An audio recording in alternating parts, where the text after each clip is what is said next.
सांसारिक वस्तुओं की निस्सारता, क्षणभंगुरता और दुख रूपता तथा सत्पुरुषों की दुर्लभता का प्रतिपादन। श्री रामचंद्र जी कहते हैं कि हे तात, हे मुनीश्वर, इस जगत का स्वरूप अत्यंत अरमणीय, अभद्र है, तो भी यह ऊपर से मनोरम प्रतीत होता है। इसमें कोई ऐसा पदार्थ मेरी दृष्टि में नहीं आता जिसके प्राप्त होने से चित्त को अत्यंत विश्राम मिल सके, परम सुख मिल सके। बाल्यावस्था विविध प्रकार से कल्पित क्रीड़ा कौतुक में चपलता पूर्वक बीत जाती है। युवावस्था आने पर मन रूपी मृग कामनाओं रूपी गुफाओं में ही रमता हुआ जीर्ण हो जाता है। फिर वृद्धावस्था प्राप्त होने पर जब शरीर जर्जर हो जाता है, उस समय जन समुदाय केवल दुख ही दुख भोगता रहता है। उसे कहीं कभी भी सुख शांति का लेश भी प्राप्त नहीं होता। बुढ़ापा रूपी हिम की वर्षा से जब देह रूपिणी कमलिनी नष्ट हो जाती है, उस समय प्राण रूपी भ्रमर उसे छोड़कर दूर, बहुत दूर चला जाता है। उस दशा में उस मनुष्य के लिए यह संसार रूपी सरोवर शुष्क हो जाता है, नष्ट हो जाता है। इस संसार में तृष्णा नाम की नदी निरंतर बहती रहती है, जिसने अपने प्रबल प्रवाह के वेग से यहाँ के समस्त अनंत पदार्थों को ग्रस लिया है, नष्ट कर दिया है। यह संतोष रूपी तटवर्ती वृक्ष की जड़ खोदने में बड़ी दक्ष है। संसार रूपी समुद्र में चमड़े से मरी हुई शरीर रूपी नौका, शुदा, पिपासा आदि विविध तरंगों से आहत हो हिलती डोलती हुई इधर उधर घूम रही है। 5 इंद्रिय नामक ग्राहा इसे टक्कर मारकर डुबाने के लिए उद्यत रहते हैं। इस तरह यह नौका क्रमशः नीचे जा रही है, डूबना चाहती है। इसमें धैर्य और वैराग्य से सुशोभित होने वाले विवेकी जीव नहीं बैठे हैं। जहाँ तृष्णा रूपिणी लताओं का ही प्राधान्य है, ऐसे संसार रूपी वनों में विचरने वाले ये मन रूपी बंदर काम रूपी वृक्षों की सैकड़ों शाखाओं पर भटकते हुए अपनी आयु नष्ट करते हैं, परंतु कभी मनोवांछित फल नहीं पाते।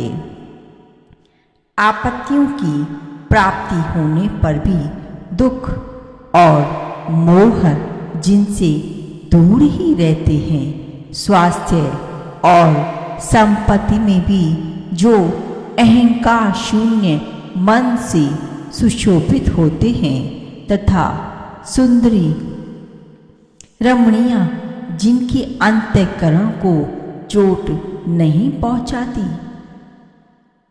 विकार उत्पन्न नहीं करती, ऐसे महात्मा पुरुष इस समय अत्यंत दुर्लभ हैं। जो हाथियों की सेना रूपी तरंगों से उद्वेलित होने वाले समर सागर को अपने बल विक्रम के द्वारा पार कर जाते हैं। मेरी दृष्टि में वे शूरवीर नहीं हैं। मैं तो उन्हीं को शूरवीर मानता हूँ जो मन रूपी उत्ताल तरंगों से पूर्ण इस देह और इंद्रिय रूपी समुद्र को विवेक वैराग्य आदि के द्वारा लांघ जाते हैं, जो कीर्ति से जगत को, प्रताप से संपूर्ण दिशाओं के प्रदेशों को, संपत्ति से याचकों के गरों को और सात्विक बल, क्षमा, विनय, उदारता आदि से लक्ष्मी को परिपूर्ण करते हैं तथा जिनके धैर्य का बंधन कभी टूटता नहीं, वे महापुरुष इस पृथ्वी पर सुलभ नहीं है, परम दुर्लभ है। कोई पर्वत की प्रस्तरमयी दीवार के भीतर गहन गुफा में निवास करता हो या वज्र निर्मित अभेद दुर्ग में रहता हो, सभी मनुष्यों के पास प्रारब्ध के अनुसार पुण्य के फल स्वरूप संपत्तियां, अणिमा आदि सिद्धियों को साथ लिए सदा वेग पूर्वक चली आती हैं और पाप की फलस्वरूप आपत्तियां भी निरंतर अपने आप ही आ जाती हैं। हे तात, पुत्र, स्त्री और धन, इन सब को मनुष्य ब्रह्मवश अपनी बुद्धि के द्वारा रसायन के समान सुखद मान लेता है, परंतु मृत्युकाल आने पर वे सब के सब कोई उपकार नहीं करते, अपितु अत्यंत रमणीय भोग भी उस समय विषपान करने से होने वाली मूर्छा के समान दुखदायी सिद्ध होते हैं। शरीर की बाल्यावस्था और युवावस्थाओं के अंत में बुढ़ापे की विषम अवस्था को पहुंचा हुआ जरा जीर्ण शरीर वाला जीव विषाद मगन हो इस लोक में अपने संचित किए हुए धर्म शून्य पाप पूर्ण भावों, कर्मों एवं विचारों का स्मरण करके दुस्सह अंतर ज्वाला से जलता रहता है। जीवन के प्रारंभ में काम, अर्थ और सकाम धर्म की प्राप्ति के लिए ही जिन्होंने हृदय स्थान बना रखा है, उन क्रियाओं द्वारा ही अपने दिन बिताकर वृद्धावस्था को पहुँचे हुए उन मनुष्यों का हिलते हुए मोर पंख के समान चंचल चित्त किस उपाय से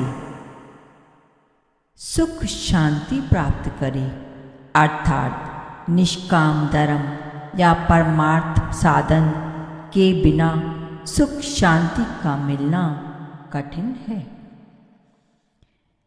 इनको अभी करना है और उन्हें बाद में इस प्रकार जिनके लिए चिंता की जाती है, वे आपात रमणीय एवं परिणाम में अनर्थ रूप सिद्ध होने वाले कार्य स्त्रियों तथा अन्य लोगों का मनोरंजन मात्र करते हुए वृद्धावस्था के अंत तक लोगों के चित्त को वेग पूर्वक जीर्ण शीर्ण और विवेक भ्रष्ट करते रहते हैं। जैसे वृक्षों के पत्ते उत्पन्न होकर थोड़े ही दिनों में पीले पड़कर जड़ जाते हैं या नष्ट हो जाते हैं, उसी प्रकार आत्म विवेक से रहित मनुष्य इस लोक में जन्म से एक दूसरे से मिलकर कुछ ही दिनों में साथ छोड़कर चल देते हैं। भला